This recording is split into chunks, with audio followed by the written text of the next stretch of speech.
அனைவருக்கும் வணக்கம்.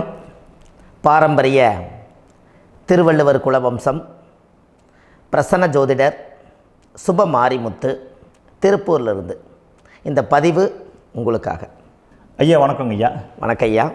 ஐயா இப்போது மக்கள் சார்பாக ஒரு கேள்வி இன்றைக்கி நான் கேட்கலான் இருக்கேன். கேளுங்க ஐயா. ஐயா அதாவது இந்த ஜாதகத்தில் முடக்கு இருக்கு, ஜாதகத்தையும் முடக்கிருச்சு, கண்டிப்பாக அதனால் வாழ்க்கையில் நிறைய பிரச்சனைகள் அப்படின்னு சொல்லி நிறைய பேர் கேட்குறாங்க. கண்டிப்பாங்க ஐயா. இந்த முடக்குங்கிறது என்னங்க ஐயா? அதற்கும் கர்மாவுக்கு ஏதாவது சம்மந்தம் இருக்காங்க ஐயா? ரொம்ப பற்றி சொன்னீங்கன்னா ரொம்ப உதவியாக இருக்குங்க. நல்ல கேள்விங்க ஐயா. இந்த கர்மாவே முதல்ல எங்கேருந்து வருது அப்படிங்கிறது தான் இப்போ நம்ம சொல்ல போகிறோம். இதுவரைக்கும் எத்தனையோ கருத்துக்களெல்லாம் நீங்கள் இந்த உலகத்தில் கேட்டிருப்பீங்க. ஆனால் இந்த பதிவில் நீங்கள் பொறுமையோடு இந்த கருத்தை ஒரு இனிமையோடு நிதானமாக கேட்டிங்கன்னா உங்களுடைய ஊழ்வினை கர்மா எங்கிருந்து உருவாச்சு, இதனுடைய இந்த கர்மானால் நாம் என்ன கஷ்டப்படுறோம், நாம் இந்த பூமியில் பிறக்கிறதுக்கு என்ன வரம் வாங்கி வந்தோம், நம்ம பாவ புண்ணியமெல்லாம் ஜாதக கட்டத்தில் போய் எப்படி எடுக்கிறது, நம்மளுடைய தோஷம்னு சொல்கிறோமே அந்த தோஷம் எப்படி கிரியேட் ஆகுது, நம்ம இந்த பூமியில் பிறக்கும்போது கொண்டு வந்த கர்மாவா, இல்லை கடவுளே நம்மளுக்கு ஒரு தண்டனையாக கொடுத்த கர்மாவா, இல்லை நம்ம இந்த பூமிக்கு வந்ததுக்கு அப்புறம் செய்த கர்மாவா, இது எல்லாத்தையுமே நம்ம பொறுமையாக கேட்கணும்னா கண்டிப்பாக இந்த பதிவை நீங்கள் பொறுமையோடு கேளுங்க. உங்களுக்கு இதில் ஒரு பெரிய ஒரு ரகசியம் ஒன்று அடங்கியிருக்குது. அந்த ரகசியத்தை தான் இன்றைக்கி இந்த உலகத்துக்கு அரங்கேற்றம் பண்ணுறேன். இந்த முடக்கு நம்ம ஐயா கேட்டதில் ஒரு அற்புதமான ஒரு விஷயம் என்ன அப்படின்னு கேட்டிங்கன்னா, முடக்குங்கிறது அந்த காலத்தில் பெரிய திறமையை கட்டி போட்டு வச்சுட்டா நம்மனால் அது இயங்க முடியுமா? முடியாது இல்லைங்களா ஐயா? முடியாது. அப்போது அதே மாதிரி ஜாதக கட்டத்தில் நமக்கு வேண்டிய யோகத்தை கடவுளே நம்மளுக்கு நாம் செய்த பாவத்தினால அது முடக்கி வச்சிருச்சுன்னா அந்த பாவகத்தை அந்த ஜாதகர் அனுபவிக்க முடியுமா? அனுபவிக்க முடியாது. அப்போது அந்த அனுபவிக்க முடியாமல் வெளி உலகத்தில் போய் நம்ம தேடி போன பிறவியில் செய்த பாவத்தை இந்த பிறவியில் நீங்கள் தேடி கண்டுபிடிச்சி வாழ்க்கையில் நீங்கள் எப்போ மேலுக்கு வர்றது? அப்போது அந்த கர்மா 12 ராசி கட்டத்துக்குள்ள 27 நட்சத்திரத்தில் 9 கிரகங்களுக்குள்ள ஒரு பெரிய ஒரு ஆத்துமாத்துமான கர்மா, உங்கள் பூர்வ ஜென்ம கர்மா இதுக்குள்ளே எங்கேயோ ஒரு இடத்துல முடங்கியிருக்குது. இந்த முடக்க மட்டும் உங்கள் ஜாதகத்தில் நீங்கள் கண்டுபிடிச்சிட்டிங்கன்னா ஹைலைட்டாக வாழ்கிறதுக்கு, இந்த உலகத்தில் சுதந்திரமான வாழ்க்கை வாழ்கிறதுக்கு ஒரு மிகப்பெரிய பொக்கிஷம் உங்கள் ஜாதகத்துக்குள்ளேயே இருக்குது. அப்போது அந்த ஜாதகத்துக்குள்ளே நாம் போன பிறவியில் நம்ம கர்மா நாம் என்ன செய்திருப்போன்னு உங்களுக்குள்ளே பெரிய குழப்பம் இருக்கும். என்னங்க ஐயா, நீங்கள் என்ன கர்மா பண்ணிட்டு வந்தீங்க, நாம் போன பிறவியில் நம்ம யாரை ஒரு வதச்சோம், யாரை நம்ம மனசை புண்படுத்தினோம், நம்ம தாத்தாவுக்கு சோறு போட்டோமா, நம்ம பாட்டனுக்கு சோறு போட்டோமா, நம்ம முப்பாட்டனுக்கு சோறு போட்டோமா, நம்ம கொள்ளுப்பாட்டனுக்கு சோறு போட்டோமா, அப்போ நம்ம அப்பாவுக்கு நம்மளை பெற்றவருக்கு நம்ம சாப்பாடு கொடுத்தோமா, இவங்களுக்கெல்லாம் நம்ம சேவை பணிமடைகள் செஞ்சோமா, நம்மளுடைய உறவுகளுக்கெல்லாம் அரவணைச்சு போனோமா, நம்மளுடைய இந்த மாதிரி நாம் இரத்த சம்பந்த உறவுகளை இருந்து தான் இந்த உலகத்துக்கு நம்ம வெளியில் வந்திருப்போம். அப்போது வெளியில் நீங்கள் நிற்கிறீங்க, அப்படியே மேலே போய் பார்த்தீங்கன்னா ஒரு 7 தலைமுறையில் ஒவ்வொருத்தரும் செய்த கர்மாவெல்லாம் நம்ம பிளட்டு ரிலேட்டிவாக இப்போ நீங்கள் கரண்ட்டில் இருக்கிறவங்க கிட்ட தான் டெபாசிட் பண்ணியிருக்கோம். அப்போ இது தெரியாமல் நாம் ஜாதகத்துக்குள்ளே போய் தசாபுத்தி நல்லா தனுங்க இருக்குது, நான் ரொம்ப கஷ்டப்படுறேன், என் ஜாதகத்தில் போய் பார்த்தேன் எல்லா கிரகங்களும் நல்ல வலிமையாக இருக்குன்னு தான் சொன்னாங்க, ஆனால் இன்னும் என்னுடைய கடன் அடையலை, இன்னும் என்னோடய கர்ம தீர்ந்த மாதிரியே தெரியல, எனக்குள்ளே ஒரு தாட்டு என்னமோ நான் ஒரு பின்தங்கின வாழ்க்கையிலே வாழ்ந்துட்டுருக்கேன் அப்படின்னு நீங்கள் சொல்லும்போது, அப்போ இதையெல்லாம் தாண்டி ஒரு கர்மா உங்களுடைய ராசி கட்டத்துக்குள்ளே எங்கேயோ ஒரு பக்கத்தில் ரகசியமாக புதைஞ்சிருக்கு. அப்போது அந்த ரகசியமாக புதைஞ்சிக்கக்கூடிய அந்த முடக்கு தான் இன்றைக்கி இந்த உலகத்துக்குள்ளே நீங்கள் தெரிஞ்சுக்கக்கூடிய விஷயம். அப்போ அந்த முடக்குங்கிறது ஒன்று உண்மை. இந்த உலகத்துக்கு நம்மளை எல்லாத்துலேயும் நல்லா யோசிச்சு பாருங்கள். 12 ராசி கட்டம் இருக்குதுங்களா ஐயா? ஆமாங்க ஐயா. ஆனால் கிரகம் எத்தனை இருக்குதுங்க? 9 தான் இருக்குங்க ஐயா. ஆமாம், 12 ராசிக்கு 12 கட்டத்துக்கு 12 கிரகம் கொடுத்துருக்கலாமல்ல கடவுள்.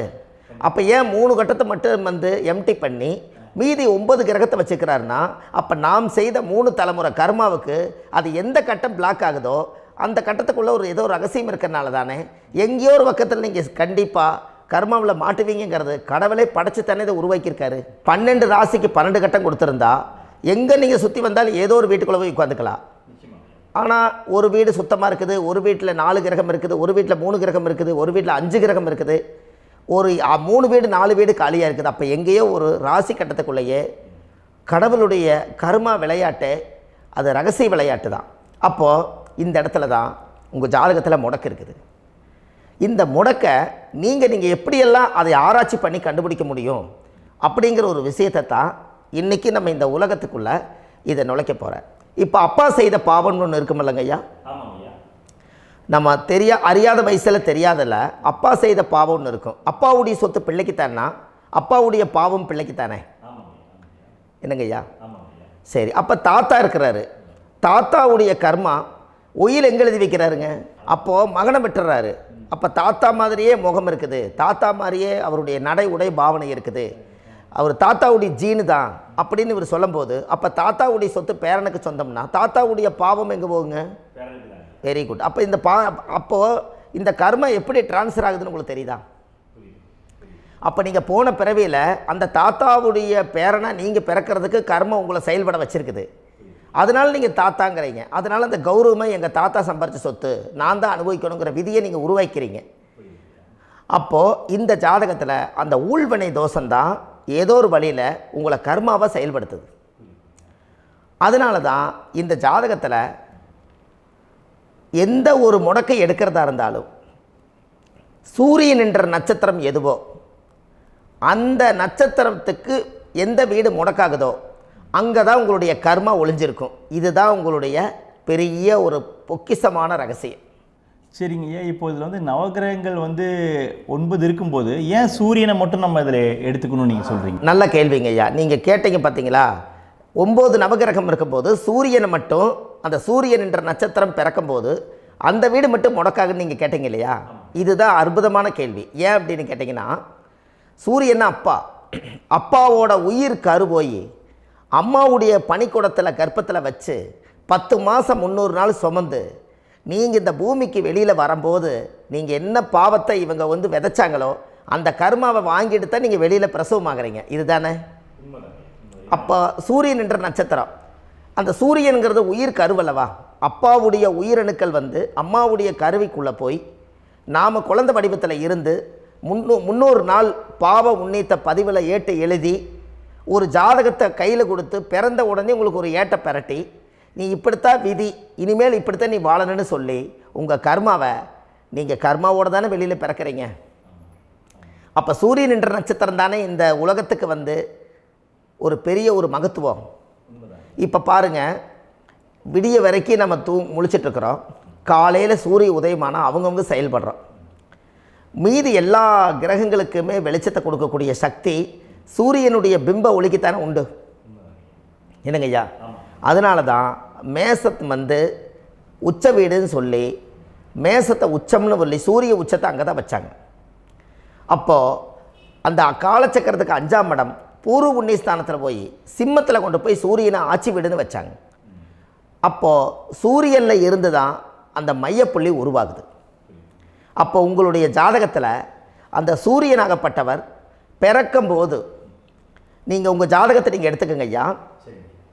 நீங்கள் இன்றைக்கே போய் கதவை திறந்து உங்கள் பெட்டியை திறந்து பீர்வாவுக்குள்ளே உங்களுடைய ஜாதகம் இருக்குது, அந்த ஜாதகத்தை எடுத்து ஜோதிடர்கிட்டையே நீங்கள் சந்தேகம் கேட்குறக்கு முன்பு நீங்களே உங்களுடைய கர்ம பற்றி தெரிஞ்சுக்கிறதுக்கு இந்த பதிவில் உங்களுக்கு ஒரு ரகசியத்தை சொல்லித்தரேன். உங்கள் ஜாதகத்தில் இப்போ இது வரைக்கும் ராசி கட்டத்தை நீங்கள் பார்த்துருப்பீங்க, ஆனால் பாதசாரம்னு ஒன்று இருக்கும் இல்லைங்களா? ராசிக்கு பாதசாரம்னு ஒன்று இருக்கும். சூரியன் என்ன நட்சத்திரத்தில் இருக்குது, சந்திரன் என்ன நட்சத்திரத்தில் இருக்குது, செவ்வாய் என்ன நட்சத்திரத்தில் இருக்குது, புதன் என்ன நட்சத்திர காலில் நிற்குது, இதெல்லாமே அந்த சாரம் இல்லாத ஜோதிடம் சோரம் போய்விடும். அதனால் அந்த சாரத்தில் நிற்கிது பார்த்தீங்களா கிரகம், அதில் இப்போ நீங்கள் உங்களுடைய ராசி கட்டத்தை ஓப்பன் பண்ணுங்கள்.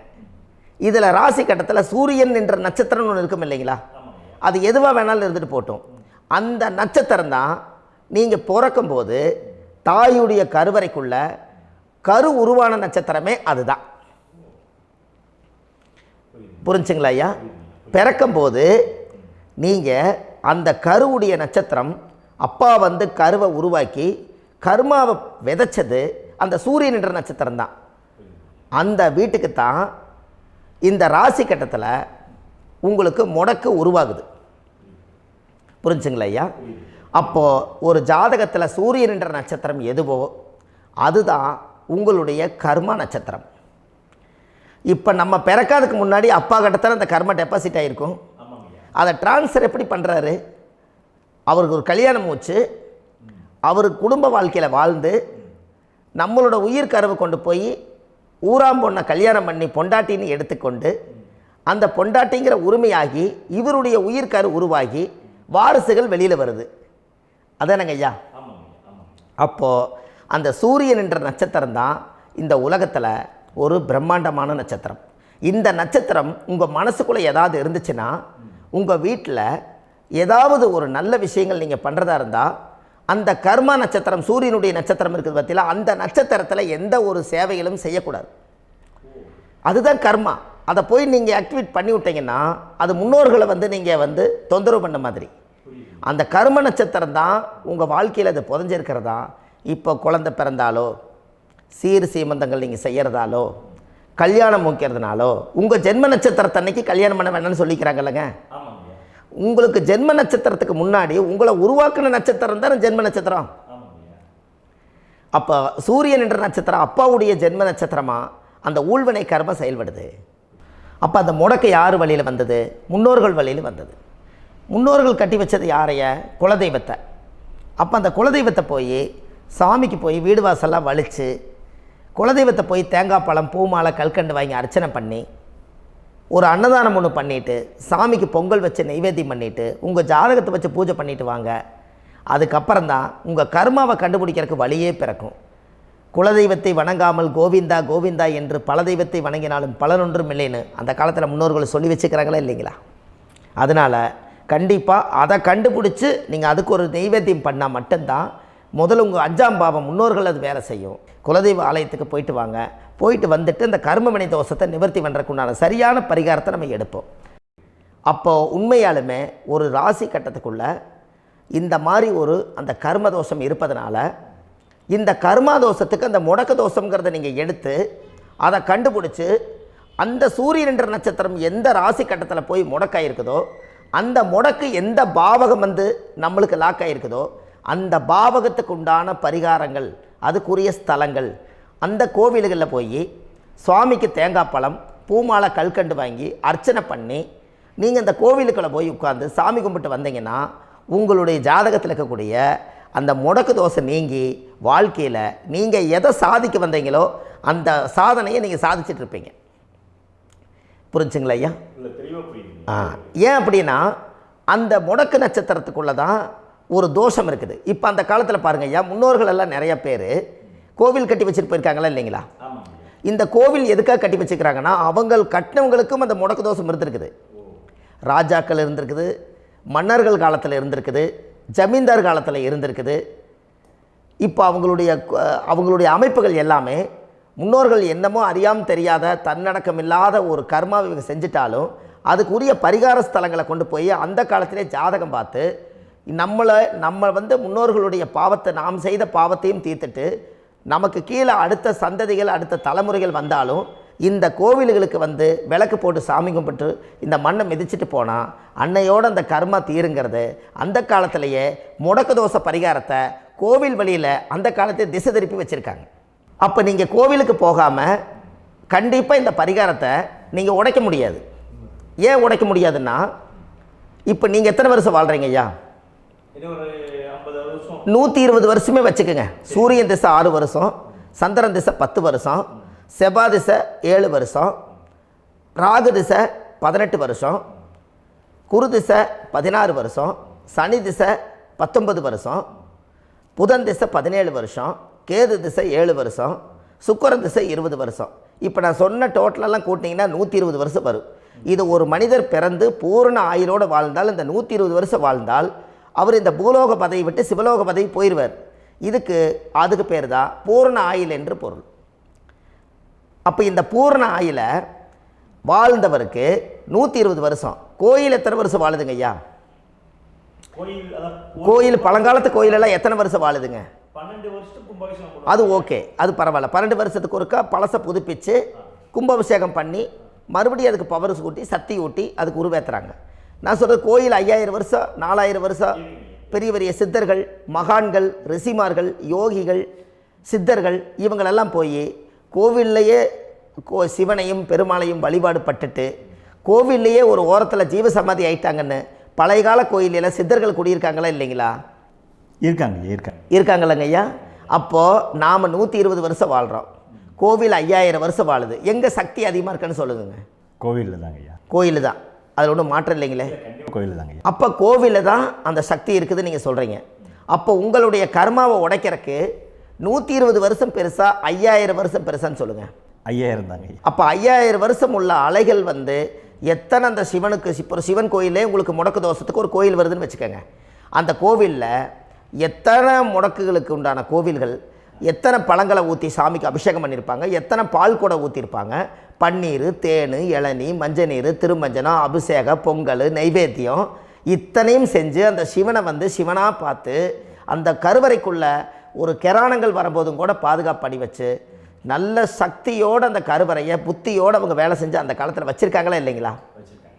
அப்போது நம்ம வீட்டை அவ்வளோ சுத்தமாக வச்சுருக்க முடியுமா? என்னதான் வாஸ்து இருந்தாலும் முடியாது இல்லைங்களா? அப்போது அவ்வளவு ஒரு பவர்ஃபுல்லான கோவில் அந்த முடக்கு தோஷத்துக்குள்ளே ரகசியமாக அந்த கோயில் அடங்கியிருக்குது. உங்கள் ஜாதகத்துக்குள்ளே உண்மையாலுமே ஊழ்வினை கோயில், கர்மவினை கோயில் அதுக்குள்ளே இருக்குது.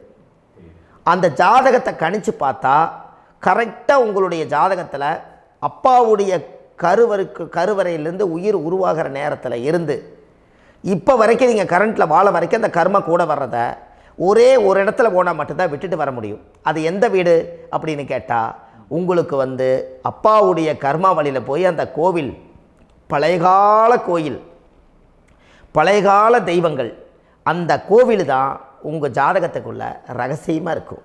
அது ஏன் இந்த பதிவில் உங்களால் சொல்ல முடியாது அப்படின்னா, இந்த பதிவில் ஏன் உங்க சொல்ல முடியாதுன்னா உங்கள் ஜாதகம் தெரியாமல் என்ன கோயிலை நீங்கள் சொல்லுவீங்க? இப்போ பொதுவாக ஒரு நட்சத்திரத்துக்கு ஏதோ ஒரு கோவிலை அவங்க சொல்லி நீங்கள் போயிட்டு வர்றீங்கன்னு வச்சுக்கோங்க. ஆனால் அது வேலை செய்யலைன்னா நம்மளுக்கு என்னங்க இவ்வளோ கஷ்டப்பட்டு போய் அதை பலனடையிலேன்னு கேள்வி கேட்டக்கூடாது.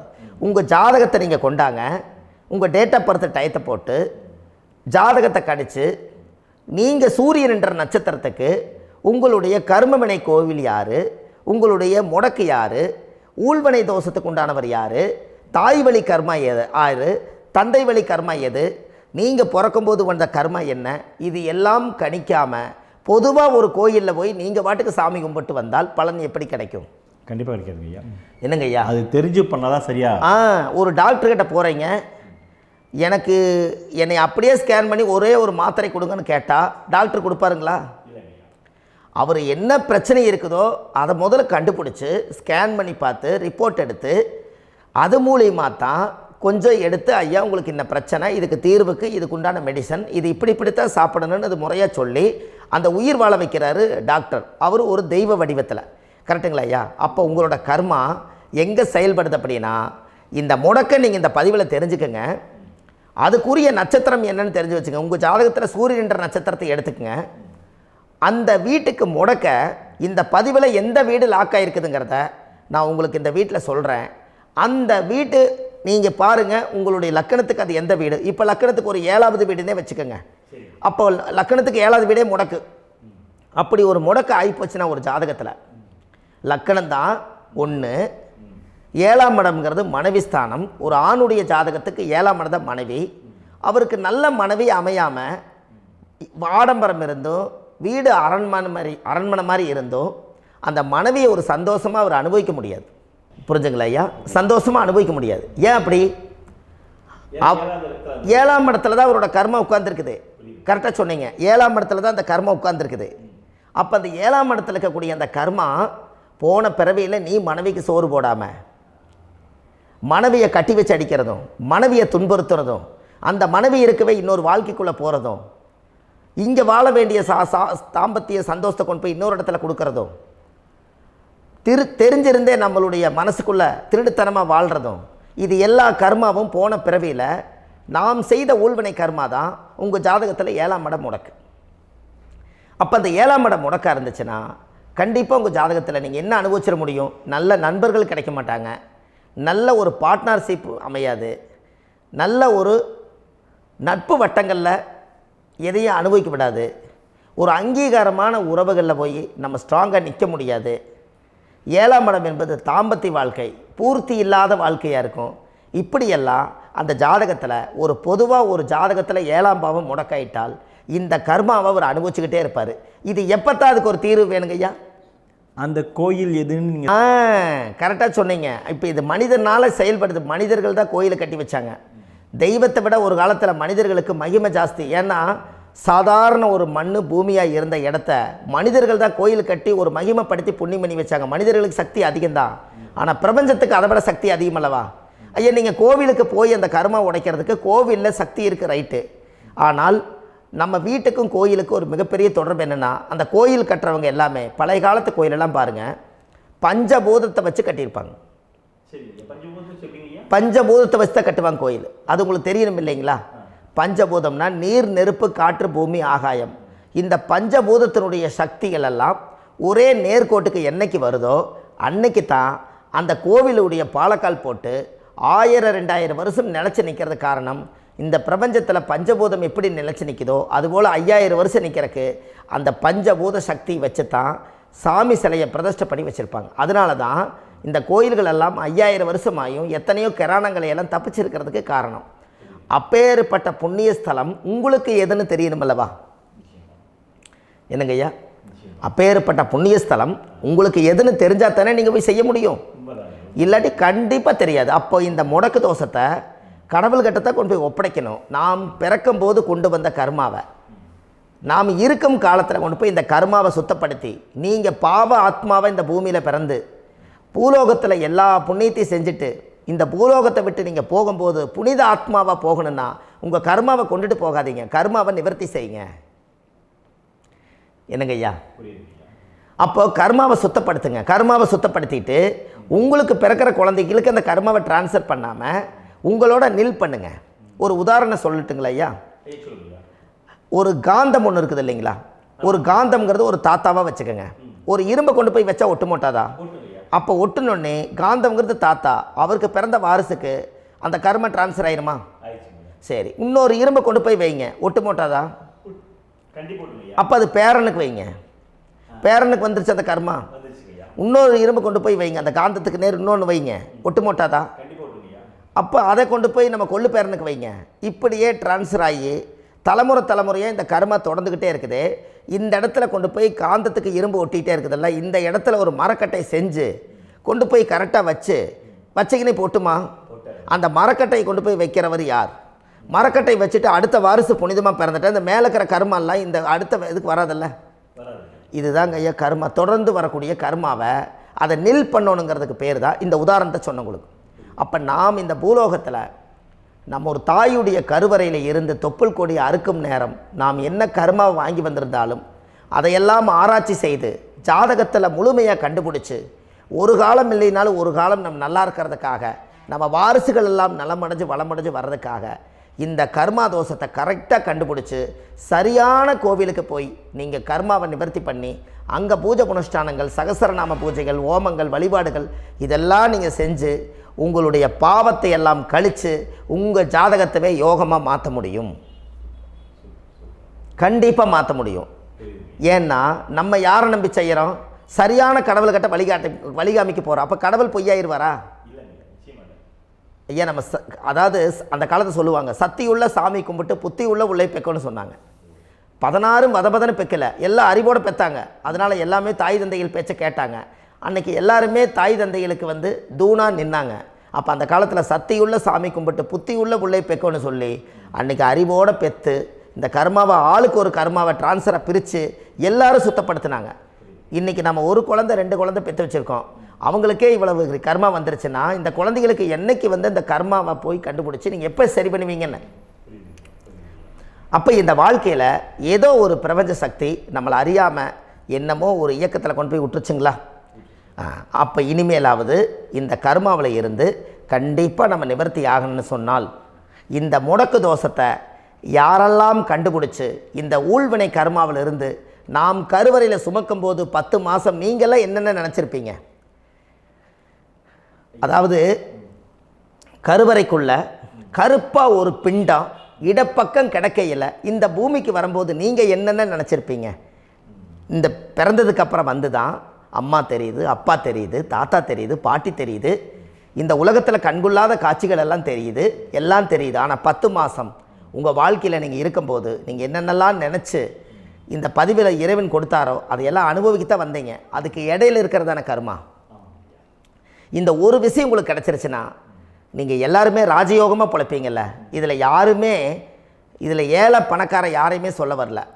அவங்க பிறக்கும்போது புண்ணியத்தை பொறுத்து தான் போன ஜென்மத்தில் நம்ம என்ன புண்ணியங்கள் பண்ணி வச்சோமோ அந்த புண்ணியத்தில் இன்றைக்கி நல்லா வாழ்கிறாங்க. ஒருத்தர் கேட்டார், என் ஜாதகத்தில்ங்க எங்கூட படித்தவர் இடம் வாங்கிட்டார், வீடு வாசல் கட்டிட்டார், தொழில் பண்ணிட்டார், நல்லா இருக்கார், ஆனால் நான் இன்னும் அப்படியே தான் இருக்கிறேங்கன்னு ஒருத்தர் கேட்டார்.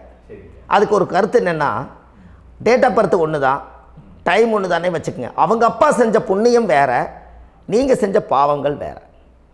அவர் செஞ்ச புண்ணியத்தினால அவருக்கு எல்லாமே முன்னாடி கிடைக்கிது. நீ கர்மாவெல்லாம் கழிச்சிட்டினா பின்னாடி கிடைக்க போகுது. இதில் மற்றவங்களை பற்றி வேற்றுமையாக நினைக்கிறதுல எந்த ஒரு இதுவுமே இல்லை. அப்போ ஒருத்தர் பார்த்து ஒருத்தர் வாழ வேண்டாம். உங்களுடைய சுய அறிவை வச்சு இந்த பூலோகத்தில் இந்த பூமியில் நீங்கள் 4 தெரிஞ்சு நல்ல விதமாக கற்றுக்கிட்டு இந்த உலகத்தில் சிறப்பாக வாழ கற்றுக்குங்க. அதுக்கு அந்த ஊழ்வினை தோஷத்தை கண்டுபிடிங்க. உங்களுக்குன்னு ஒரு முடக்கு இருக்குதுங்கிறத இன்றைக்கி நீங்கள் எழுதி வைங்க. அதை எப்படியாவது கண்டுபிடிங்க, அதை தேடுங்க. ஒரு முறை நீங்கள் ஜாதகத்தை கொண்டு வாங்க. அந்த ஜாதகத்தை கொண்டு வந்து உங்கள் பாவகத்தில் எத்தனாம் பாவம் முடக்காயிருக்குதுன்னு பாருங்கள். அந்த பாவகம் முடக்காயிருச்சுன்னா உங்கள் வாழ்க்கையில் அதிலிருந்து உங்களால் வெளியில் வரவே முடியாது, கண்டிப்பாக வர முடியாது. அதை நீங்கள் கண்டுபிடிச்சா மட்டும்தான் நீங்கள் மேலே வர முடியும். ஏன்னா நிறைய பரிகாரங்கள், பூஜைகள், யாகங்கள், ஓமங்கள் எல்லாம் செய்து வச்சும் கூட அந்த கர்மவினைக்கு உண்டான கோவிலுக்கு போய் அந்த 5000 வருஷ பழமை வாய்ந்த தெய்வத்துக்கிட்ட போய் நீங்கள் முறையிட்டு விளக்கு போட்டு உங்கள் கர்மத்தை எல்லாம் நான் நீ தான் தீர்த்து கொடுக்கணும்னு சொல்லி நம்பிக்கையோடு நீங்கள் போய் அந்த சரணாகதி அடையிறீங்க பாருங்கள், அங்கே தான் உங்கள் கர்மாவை எடுத்து விடுறாரு. அப்போ இந்த ரகசியம் உங்களுக்கு வேணுமல்லவா? அப்போ உங்கள் ஜாதகத்தில் எங்கே முடங்கி அதுக்குரிய கோவில்கள் எல்லாம் என்ன, அதுக்கு தான பரிகாரம் என்ன, அதுக்கு நீர் பரிகாரம் என்ன, யாத்திரை பரிகாரங்கள் என்ன, நீங்கள் வீட்டில் இருந்தே செயல்படுத்தக்கூடிய பரிகாரங்கள் என்ன, பரிகாரம் கோவிலுக்கு போய்த்தான் நடக்குமா, இல்லை நாம் வீட்டில் வச்சு வணங்குறதுனால நடக்குமா, நாம் செய்யக்கூடிய தர்ம பரிகாரங்கள் என்ன, தான பரிகாரங்கள் என்ன, இப்படி பல விதமாக இருக்கிறனால உங்கள் ஜாதகத்துக்கு எந்த மாதிரி பரிகாரம் கனெக்ட் ஆகுதுங்கிறது தெரியணும். இது தெரியாமல் கண்டிப்பாக உங்களால் செயல்படுத்துறது ரொம்ப கஷ்டம். இதனால் இதை நீங்கள் தெரிஞ்சுக்கணும்னா இப்போ நம்ம பாருங்கள், நீங்கள் அந்த தெரிஞ்சுக்கிட்டாலே உங்கள் வாழ்க்கையில் ஒரு டைம் தான் நீங்கள் தெரிஞ்சுக்க போகிறீங்க. உங்களுடைய கர்மா என்ன, நீங்கள் எங்கே செயல்பட்டு போயிட்டுருக்கிறீங்க, உங்கள் போகிற பாதை சரியா இல்லை அந்த பாதையில் முள்ளு கல் இருக்குதா, இது எல்லாம் உங்களுக்கு தெரியலனா இந்த முடக்கை கண்டுபிடிக்கக்கூடிய சக்தி வாய்ந்த இந்த கர்மாவை நிவர்த்தி பண்ணுறதுக்கு வழிகள் இருக்குது. அதனால் நீங்கள் கண்டிப்பாக இந்த முடக்கை தெரிஞ்சுக்கணும். இந்த முடக்கு ராசினா என்ன உண்மையாலுமே உங்கள் வாழ்க்கையில் நீங்கள் தெரிஞ்சு இனிமேல் உங்கள் வாழ்க்கையில் இதுவரையிலும் கர்மாவுக்குள்ளேயே கஷ்டப்பட்டீங்க, வழி தெரியாமல் கண்ணை கட்டி காட்டில் விட்ட மாதிரி இருந்தீங்க. இனி அப்படி இருக்க வேண்டாம். உங்கள் ஜாதகத்தில் 12 ராசி கட்டத்தில் 9 கிரகம் போகும், மீனி 3 கிரகம், 3 கட்டம் உங்களுக்கு எங்கேயோ ஒரு பக்கத்தில் 3 கட்டம் எம்டியாக தான் இருக்கும். கரெக்டுங்களா? அது இல்லாமல் ஒரு ஜாதகம் பிறக்காது. ஏன்னா 9 கிரகத்துக்கு 9 கணக்கு போட்டால் 3 கட்டம் எம்டியாக தான் நிற்குது. அந்த கட்டத்துக்குள்ளே எந்த நட்சத்திரத்தில், எந்த சாரத்தில், எத்தனாவது டிகிரியில், எத்தனாவது பாதசாரத்தில், எத்தனை வெகுளையில், எத்தனை செகண்டுக்குள்ளே இந்த கர்மா உள்ளே புகுந்து உங்களை செயல்படுத்துதுங்கிறத கண்டிப்பாக உங்கள் ஜாதகத்தை கொடுங்க. பார்த்து இந்த விஷயத்தை சொல்கிறேன், நீங்கள் அந்த இடத்துக்கு போய் நிவர்த்தி பண்ணிவிட்டு உங்கள் வாழ்க்கையில் கொஞ்சம் காலம் வாழ போகிறீங்க. பாருங்கள், பிறந்ததுலேருந்து 20 வருஷத்துக்குள்ளே இளமையாக வாழ்கிறீங்க, குழந்தையாக வாழ்கிறீங்க. 20லேருந்து 40 வயசுக்குள்ளே தான் உங்களுக்கு ஒரு பொண்ணை பார்த்து கல்யாணம் பண்ணி ஒரு கரு உருவாக்குறீங்க. அதுக்கப்புறம் 40லேருந்து 60க்குள்ளே குழந்தை பெற்று கடமை முடிச்சிடுறீங்க.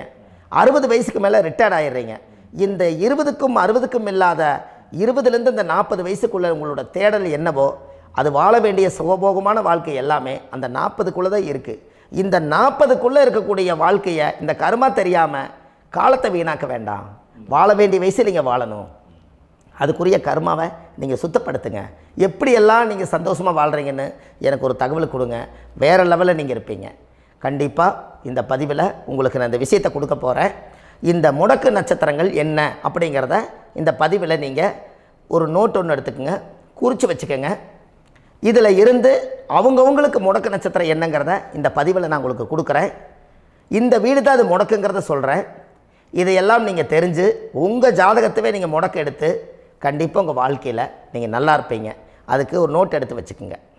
இது வரைக்கும் கர்மாவை பற்றி நம்ம பேசினோம். உங்கள் ஜாதகத்தில் சூரியன் என்ற நட்சத்திரத்துக்கு தான் முடக்குன்னு சொன்னீங்களே, எந்த வீடுங்கிற ரகசியத்தை இன்றைக்கி நம்ம எல்லோரும் தெரிஞ்சுக்கலாமா? இத்தனை காலமாக நீங்கள் தெரிஞ்சுக்காத ஒரு ரகசியத்தை இன்றைக்கி உங்கள் ஜாதக கட்டத்தில் நீங்களே முடக்க கண்டுபிடிச்சி அதுக்குண்டான பலனை தேட போகிறீங்க. அந்த தேடல் தான் உங்களை கொண்டு போய் உட்கார வைக்க போகுது. ஒரு உதாரணம், உங்கள் ஜாதகத்தில் பாதசாரம் இருக்குது அல்லவா? அந்த பாதசாரத்தில் சூரியன் என்ற நட்சத்திரம், சூரியன் நின்ற நட்சத்திரம் பாதசாரத்தில் கரெக்டாக எடுங்க. சூரியன் என்ற நட்சத்திரம் சதய நட்சத்திரமாக இருந்தால் அது உங்களுக்கு துலா ராசி வீடுது, அது முடக்கு ராசி. உங்கள் வாழ்க்கையில் உங்கள் லக்னத்துக்கு அது எத்தனாம் பாவகமோ அந்த பாவகத்தை அது முடக்கி வச்சிருச்சு, அதுதான் கர்மா. அந்த கர்மாவில் இருந்து உங்களால் வெளியில் வர முடியல. அப்போ இதில் ஏதாவது நம்ம ஒரு சூட்சமத்தை இதில் ரெடி பண்ணமல்லவா? உங்கள் வாழ்க்கையில் நீங்கள் நல்லா இருக்கணுமல்லவா? அப்போ ஏதோ ஒரு வழியில் உங்களுடைய கர்மாவை நிவர்த்தி செஞ்சால் தான் நீங்கள் நல்லா இருக்க முடியும். அப்போ அதுக்குரிய சில பரிகாரங்கள், அதுக்குரிய சில வழிமுறைகள் இதெல்லாம் நம்ம செய்து தான் அந்த தோஷத்தை நம்ம நீக்கணும். பூரட்டாதி நட்சத்திரத்தை பற்றி அடுத்த பதிவில் நம்ம பார்ப்போம். நம்ம ஆன்லைன்லேயே ஜாதகம் பார்க்குறோம். உங்கள் date of birth, time, place கொடுத்தீங்கன்னா போதும். உங்களுக்கு ஜாதகத்தை கணிச்சு ஃபோன்லேயே உங்களுக்கு கர்ம ராசி கண்டுபிடிச்சி உங்களுக்கு உண்டான கர்ம பரிகாரத்தை சொல்லி உங்கள் வாழ்க்கையில் ஒரு வெளிச்சத்தை கொண்டு வர்றதுக்கு என்றைக்கும் உங்களுக்கு உறுதுணையாக இருப்பேன். நீங்கள் கண்டிப்பாக இந்த பதிவுகள் எல்லாம் இது உங்களுக்காகத்தான். இது அதிகாலை நேரத்தில் பிரம்ம முகூர்த்தத்தில் இந்த பதிவை உங்களுக்கு முழுமையாக சமர்ப்பணம் பண்ணுறேன். இதை இதை வழி நடத்தி இதைய எப்படியெல்லாம் இந்த முடக்கை கண்டுபிடிச்சி இப்படியெல்லாம் பேச வச்சு அழகு பார்க்க நம்ம முன்னோர்களுடைய ஆசீர்வாதமும் இந்த முடக்கை கண்டுபிடிச்ச குருமார்களும் அவங்களுடைய குடும்ப பாரம்பரிய வம்சாவளிகளும் எல்லாருமே நல்லா இருக்கணும். அதுக்காக இந்த நேரத்தில் நான் அடியேன் சுப மாரிமுத்தாக இருந்து திருப்பூர்லேருந்து இந்த பதிவை உங்களுக்கு நான் கொடுக்குறேன்.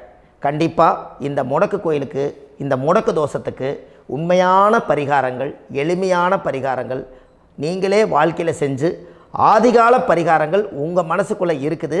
அதை செயல்படுத்தினா மட்டும் போதும், வாழ்க்கை எங்கேயோ போயிடும். கண்டிப்பாக ஒரு முறை உங்கள் ஜாதகத்தை அனுப்பி வைங்க, உங்களுக்கு நான் பார்த்து பலன் சொல்கிறேன். இன்றைக்கி நான் கொடுத்த பதிவுகள் எல்லாம் உங்களுக்கு ரொம்ப பயனுள்ளதாக இருந்திருக்கும். உங்களுக்கு இது வரைக்கும் எத்தனையோ கர்ம வினைகளை பற்றி தெரியாமல் இருந்திருப்பீங்க. இந்த பதிவில் நிறைய கேட்டு தெரிஞ்சுக்கிட்டீங்க. இதெல்லாம் வாழ்க்கையில் ரொம்ப முக்கியமான பரிகாரங்கள், எளிமையான பரிகாரங்கள். நேராக நீங்கள் கடவுளைத்தான் கெட்டியாக பிடிக்க போகிறீங்க. அந்த பரிகாரங்கள் எல்லாம் செஞ்சு அதிகாரமாக வாழ்ந்து இந்த பூலோகத்தில் நல்ல சிறப்பாக வாழ்கிறதுக்கு இந்த பரிகாரம் உங்களுக்கு ரொம்ப யூஸ்ஃபுல்லாக இருக்கும். கண்டிப்பாக இந்த பதிவை செய்யுங்க. நம்ம பாரம்பரிய திருவள்ளுவர் குல வம்சம், பிரசன்ன ஜோதிடர் சுப மாரிமுத்து, திருப்பூரில் இருக்கேன். 30 ஆண்டு காலமாக நம்ம ஜோதிடம் பார்த்து கொண்டிருக்கிறோம். இவ்வளவு காலமாக எத்தனையோ ஆயிரக்கணக்கான மக்களுக்கு நம்ம ஜோதிடம் பார்த்து வழிகாட்டி நிறைய மக்களுக்கு நிறைய சேவைகள் செஞ்சுருக்கேன். நிறைய கோயில் கட்டி வச்சுருக்கேன், கும்பாபிஷேகங்கள் பண்ணி வச்சுருக்கேன், அன்னதானங்கள் நிறையா பண்ணி வச்சுருக்கேன், புண்ணிய யாத்திரைகள் நிறைய போய் வந்திருக்கேன். மக்களுக்காகவே நான் உங்களுக்கு உழைக்க தயாராக இருக்கேன். இந்த ஜோதிடம் என்னுடைய ஒரு பாரம்பரியமாக என்னுடைய அப்பா, தாத்தா, முன்னோர்கள் இதெல்லாம் எங்களுடைய குலத்தொழில் இது. அதனால் நாங்கள் பாரம்பரியமாக திருவள்ளுவர் குல வம்சம். வள்ளுவர் வாக்குன்னு யூடியூப் சேனலில் போனீங்கன்னா 1000 பரிகாரங்கள் கொடுத்துருக்கேன். அதுவும் உங்களுக்கு ரொம்ப யூஸ்ஃபுல்லாக இருக்கும். வள்ளுவர் வாக்கு அப்படின்னு போடுங்க, அப்படி இல்லைன்னா சுப மாரிமுத்துன்னு போடுங்க. இதில் பரிகாரங்கள் நிறையா கொடுத்துருப்பேன். கண்டிப்பாக இதெல்லாம் நீங்கள் சந்தித்து நீங்கள் ஒரு சப்ஸ்கிரைப் பண்ணி வச்சுக்கோங்க. நான் போடக்கூடிய பதிவுகள் எல்லாமே உங்களுக்கு நோட்டிஃபிகேஷனாக வந்துடும். அதனால் நீங்கள் ஒரு சப்ஸ்கிரைப் பண்ணி வச்சுக்கோங்க. தினமும் ஒரு தகவல் உங்களுக்கு கொடுத்துக்கிட்டே இருக்கேன். இதெல்லாமே உங்களுக்கு ஒரு பெரிய சந்தோஷமான நிகழ்ச்சிகள். என்றைக்கும் உங்களோட நான் வாழ்கிறேன். உங்களுடைய குடும்பத்தில் நான் ஒருத்தராக இருந்து குடும்ப ஜோதிடராக நான் இருப்பேன். கண்டிப்பாக ஆயுளுள்ள வரைக்கும் உங்களுக்காக இந்த ஜோதிடத்துக்கு உழைச்சி உங்கள் குடும்பத்தில் ஒருத்தராக நான் ஒரு ரத்த உறவில் நான் இந்த பூர்வ ஜென்மத்தில் உங்களுக்கு நான் கடமைப்பட்டிருக்கேன். கண்டிப்பாக அடுத்த பதிவில் உங்களை நான் சந்திக்கிறேன். வாழ்வது ஒரு முறை, வாழ்த்தட்டும் தலைமுறை. நன்றி, வணக்கம்.